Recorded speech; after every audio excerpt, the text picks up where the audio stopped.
నమస్కారం, సుఖీభవకు స్వాగతం. ఈరోజు సుఖీభవలో అధిక బరువుతో ఆరోగ్యం కుదేలు, తినాలనే కోరికను నిగ్రహించుకోవటం ఎలా, నెయ్యితో బోలెడు ఆరోగ్య ప్రయోజనాలు, క్యాన్సర్ కణితిపై బ్రహ్మాస్త్రం వీమాట్ రేడియేషన్, ఇంకా హెల్త్ టిప్. అధిక బరువు నేడు మన పాలిట గుదిబండలా మారుతోంది. స్థూలకాయం మన ఆరోగ్యానికి పెనుశాపంలా పరిణమిస్తోంది. హై బీపీ, గుండె జబ్బులు, షుగర్, క్యాన్సర్ల వంటి ప్రమాదకరమైన విపత్తులన్నీ ప్రత్యక్షంగానూ పరోక్షంగానూ మన బరువుతో ముడిపడినవే. ఒక తీరు తెన్ను లేని ఆహారపు అలవాట్లు, శరీరానికి తగినంత శ్రమ లేకపోవటం, నిరంతరం ఒత్తిళ్లతో కూడిన జీవనం, బద్ధకపు జీవన సరళి, ఇవన్నీ నేడు మనకు స్థూలకాయాన్ని శాపముగా అంటగడుతున్నాయి. ఈ నేపథ్యంలో స్థూలకాయంతో తలెత్తే సమస్యలు, బరువును వదిలించుకునే మార్గాల గురించి ఇప్పుడు తెలుసుకుందాం.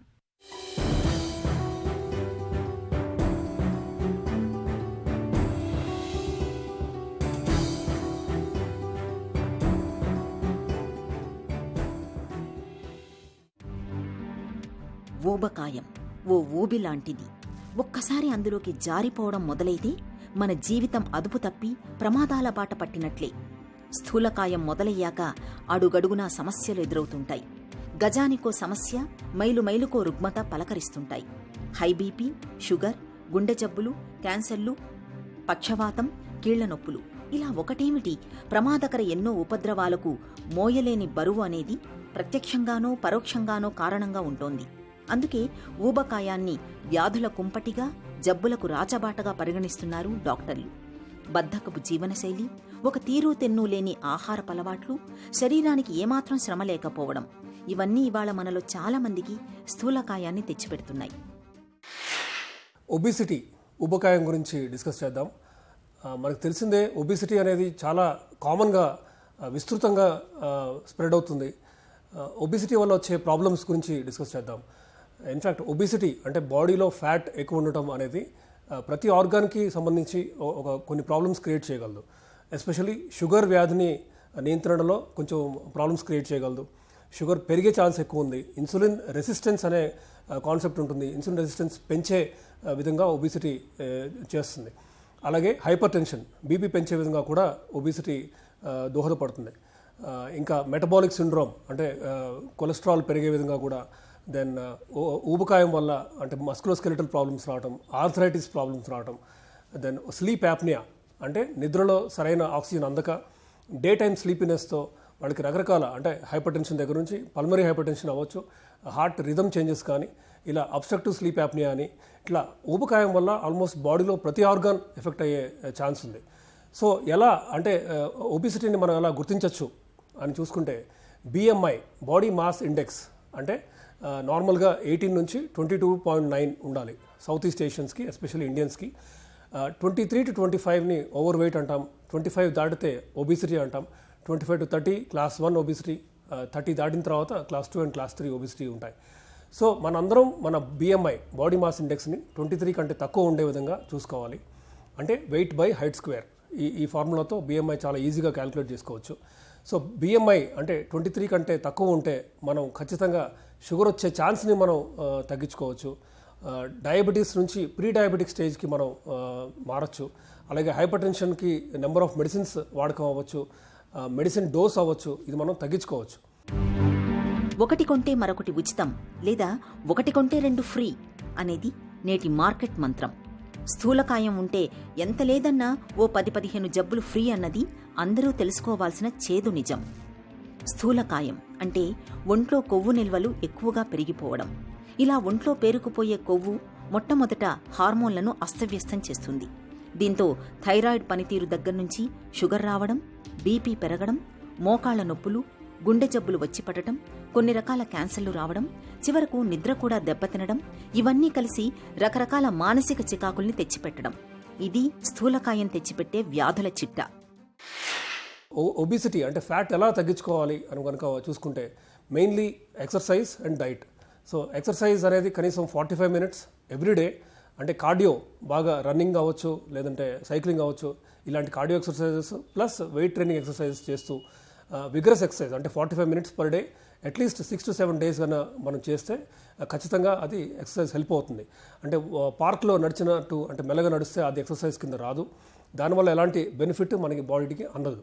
అలాగే డైట్ విషయానికి వస్తే లో గ్లైసెమిక్ ఇండెక్స్ ఫుడ్స్ తీసుకుంటూ, ఎక్కువ ఫ్రూట్స్ అండ్ వెజిటబుల్స్ తీసుకుంటూ, oily food then high calorie ఫుడ్స్ని అవాయిడ్ చేస్తూ, నాన్ వెజిటేరియన్ ఫుడ్లో ఎస్పెషలీ రెడ్ మీట్ని అవాయిడ్ చేసుకుంటూ, ఎక్కువ మిల్క్ అండ్ డైరీ ప్రోడక్ట్స్ తీసుకుంటూ, అంటే యాంటీ ఆక్సిడెంట్స్ రిచ్ ఫుడ్ అంటే సోయా అవ్వచ్చు, ఫిష్ అవ్వచ్చు, ఇవన్నీ తీసుకుంటూ సరైన విధంగా కనుక డైట్ చేస్తే ఖచ్చితంగా బాడీ వెయిట్ తగ్గుతుంది.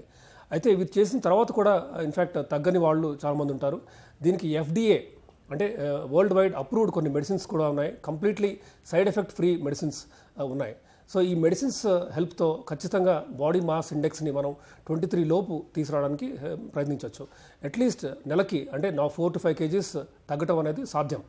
సో ఈ క్లాసెస్ ఆఫ్ మెడిసిన్స్ కూడా మనం చాలా సేఫ్ మందులు ఇవి. అవి బేసిక్గా గ్లూకోసూరియా అంటే యూరిన్లో షుగర్ వెళ్ళిపోయే విధంగా దోహదపడే ఒక క్లాస్ ఆఫ్ మెడిసిన్స్ ఉన్నాయి. వాటి ద్వారా మనం హెల్ప్ చేసుకోవచ్చు అంటే వెయిట్ తగ్గడానికి. అలాగే తినే ఫుడ్లో ఫ్యాట్ పర్సంటేజ్ని అంటే ఫ్యాట్ అబ్జార్ప్షన్ పర్సంటేజ్ని తగ్గించే విధంగా కూడా కొన్ని మందులు ఉన్నాయి. అలాగే బాడీలో అంటే లిపిడ్ ఆక్సిడేషన్ ఎక్కువ ఫ్యాటీ యాసిడ్ మెటబలైజ్ అయ్యే విధంగా పనిచేసే మందులు కూడా ఉన్నాయి.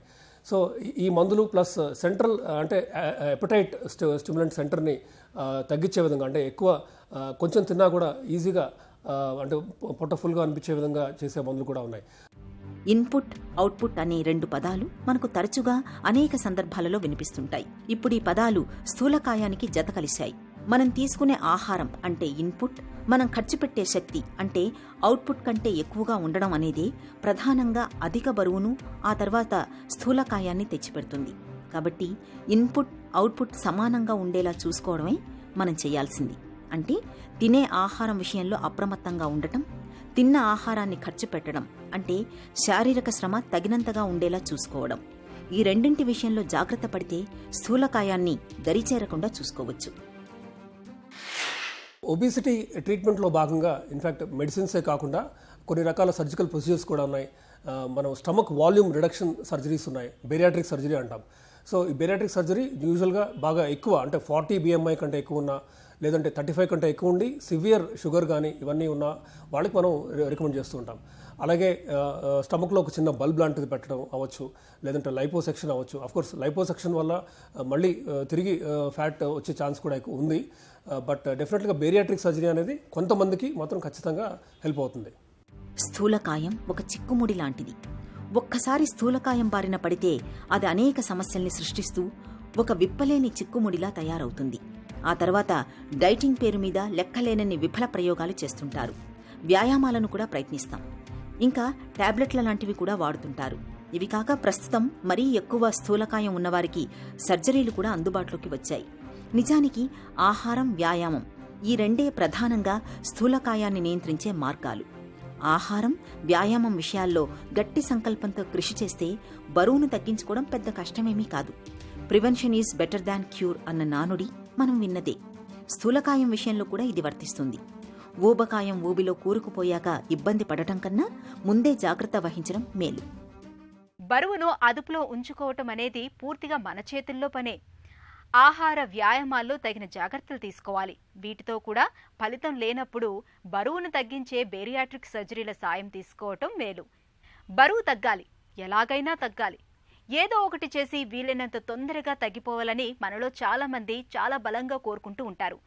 డైట్ అంటూ కొన్ని రోజులు ఆహార నియమాలు పాటిస్తారు, కానీ తినాలనే కోరికను మాత్రం అణుచుకోలేకపోతూ ఉంటారు. బయటకు వెళ్తున్నప్పుడు ఏదైనా కనిపిస్తే వెంటనే కొనేసి తినేస్తూ ఉంటారు. తినాలనే కోరికను నిగ్రహించుకోలేకపోతూ ఉంటారు. అసలు ఇలా అతిగా తినాలనే కోరికలు ఎందుకు వస్తాయి? వాటిని నియంత్రించవచ్చా అంటే అవుననే సమాధానం చెప్తున్నారు పోషకాహార నిపుణులు. తినాలనే కోరికను నియంత్రించుకునేందుకు ఏం చేయాలో ఇప్పుడు తెలుసుకుందాం.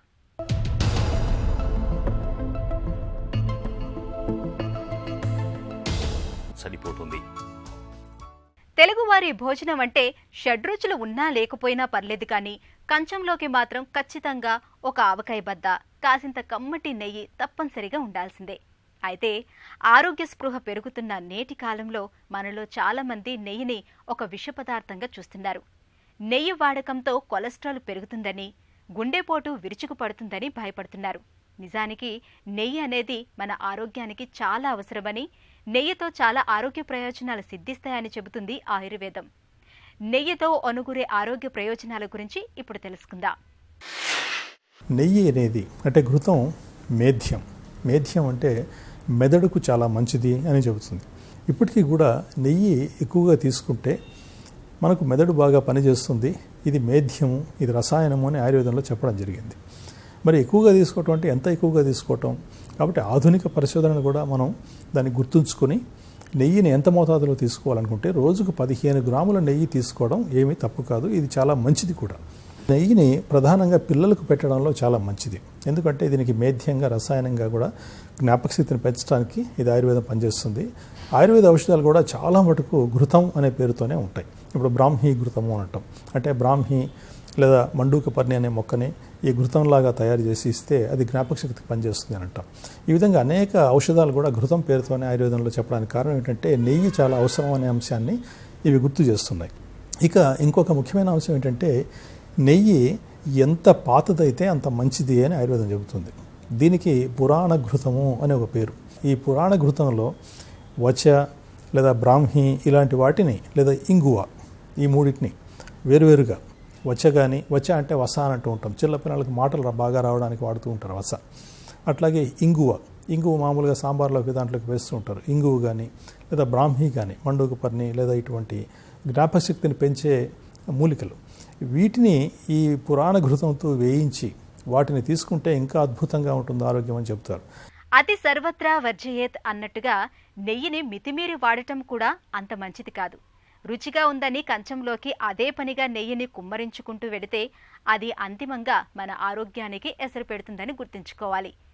నెయ్యిని మితంగా వాడుకుంటే కమ్మటి రుచితో పాటు మన ఆరోగ్యము భద్రంగా ఉంటుంది. ప్రమాదకరమైన క్యాన్సర్ కణాన్ని ధ్వంసం చేయడానికి ఇవాళ ఆధునిక వైద్యంలో సర్జరీ, కీమో, రేడియేషన్ రూపాల్లో 3 అద్భుతమైన చికిత్సలు మనకు అందుబాటులో ఉన్నాయి. ఈ మూడింటిలోనూ రేడియేషన్ థెరపీని చాలా కీలకమైందిగా చెప్పుకోవాలి. క్యాన్సర్ కణంపై రేడియోధార్మిక శక్తిపాతాన్ని కురిపించి దాన్ని సమూలంగా నాశనం చేసేస్తుంది రేడియేషన్ చికిత్స. క్యాన్సర్ చికిత్సలో కీలకమైన రేడియేషన్ థెరపీలో విప్లవాత్మకమైన మార్పులెన్నో నేడు అందుబాటులోకి వస్తున్నాయి.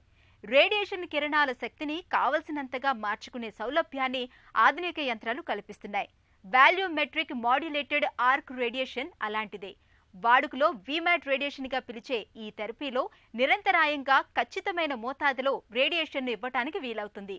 వీమాట్ రేడియేషన్ గురించిన పూర్తి వివరాల్ని డాక్టర్ని అడిగి ఇప్పుడు తెలుసుకుందాం.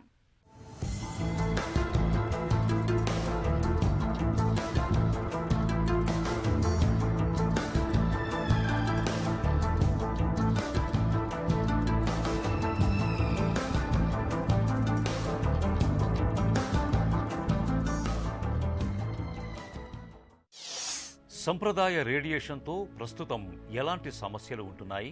సో ఈ సాంప్రదాయ రేడియేషన్ చికిత్సా విధానంలో మనం ఉదాహరణకి ఎక్కడ రేడియేషన్ ఇచ్చామనే దాన్ని బట్టి దుష్ప్రభావాలు ఎక్కువగా ఉంటాయి. తల గొంతు భాగంలో ఇచ్చామనుకోండి, నోరు తడారిపోవటం జిరోస్టోమియా అంటాము, అది కానీ, లేదా మనం మెడ వంచినప్పుడు కానీ బొరువులు ఎత్తినప్పుడు కానీ వెన్నులో జువ్వుమని నొప్పి రావటం. అలాగే ఛాతి భాగంలో రేడియేషన్ ఇచ్చినప్పుడు బాగా ఆహారం తీసుకునేటప్పుడు గొంతులో విపరీతంగా మంటగా ఉండటం, తర్వాత కొద్ది కాలానికి ఆయాసం రావటం, చర్మం కందిపోవటం, నల్లబడిపోవటం, ఇలాంటి సమస్యలు ఉంటాయి. అలాగే మనం కడుపు భాగంలో కనుక సాంప్రదాయ విధానంలో రేడియేషన్ ఇస్తే మనకి ఎక్కువగా చూసే ఇబ్బందులు ఏంటి అంటే బాగా వాంతులు అవటం, మూత్రం తయారు చేసే విధానంలో కొద్దిగా ఇబ్బందులు రావటం, మూత్రపిండాలకి రేడియేషన్ ఎక్కువ తగలటం వలన ఇలాంటి కొన్ని సమస్యలు చూస్తాం. అలాగే పొత్తి కడుపు భాగంలో రేడియేషన్ పెట్టినప్పుడు మాత్రం విరోచనం బాగా ఎక్కువ సార్లు అవ్వటం, విరోచనం వెళ్ళినప్పుడు మంట ఉండటం, విరోచనంలో రక్తం పడటం, అలాగే ప్యాస్కి వెళ్ళినప్పుడు ప్యాస్లో మంట ఉండటం, కొన్నిసార్లు గడ్డలు పట్టడం, తర్వాత రక్తం కనిపించడం, ఇలాంటి సమస్యలు సాంప్రదాయ రేడియేషన్ విధానంలో ఎక్కువ కనిపిస్తూ ఉంటాయి. వీమాట్ రేడియేషన్తో ఉన్న అనుకూలతలేంటి? వీమాట్ అనేది రేడియేషన్ గత 100 సంవత్సరాల అభివృద్ధి చెందుతూ వస్తున్న కొద్దీ అందులో వచ్చిన ఒక టెక్నాలజీయే వీమాట్ లేదా ర్యాపిడ్ ఆర్క్ విధానం అంటారు. ఇందులో ఏమవుతుందంటే మన శరీరంలో ఒక అవయవంలో కణితి వచ్చిందనుకోండి, ఆ కణితిని మేము 360 డిగ్రీస్ నుంచి రేడియేషన్ ఇస్తాం. ఒక్క సైడ్ నుంచే రెండు వైపుల నుంచో 4 వైపుల నుంచో రేడియేషన్ ఇవ్వటం కాకుండా అన్ని వైపుల నుంచి రేడియేషన్ ఇవ్వటం మూలాన శరీరంలో ఏ అవయవానికి పెద్దగా రేడియేషన్ డోస్ ఎక్కువ తగలదు. క్యాన్సర్ కణితికి మాత్రం 100% దానికి ఎంత తగలాలో రేడియేషను అంతా తగులుతానే చుట్టుపక్కల అవయవాలకు తగిలే రేడియేషన్ని మనం దగ్గర 30 నుంచి 10% వరకే తగ్గించేసేయచ్చు. వీమాట్ రేడియేషన్ ప్రక్రియ ఎలా ఉంటుంది? ఈ వీమాట్ లేదా ర్యాపిడ్ డార్క్ రేడియేషన్ ముఖ్యంగా ఏంటంటే ట్రీట్మెంట్ చేసే మెషిన్ ఒకటే అయినా ఆ ట్రీట్మెంట్ చేసే మెషిన్ని లీనియర్ యాక్సిలరేటర్ అంటారు. లీనియర్ యాక్సిలరేటర్ సేమ్ అయినా ఈ వీమాట్ లేదా ర్యాపిడ్ డార్క్ రేడియేషన్లో పూర్తిగా ఒక కంప్యూటర్ సాఫ్ట్వేర్ తోటి మేము ఆ మెషిన్ని నియంత్రిస్తాం. సో ఇది సాఫ్ట్వేర్ బేస్డ్ ట్రీట్మెంట్ అన్నమాట. సో ఇందులో ఏం చేస్తామంటే పేషెంట్ మాకు ట్రీట్మెంట్కి వచ్చినప్పుడు మొట్టమొదటిగా ఒక సిటీ స్కాన్ తీసుకుంటాం.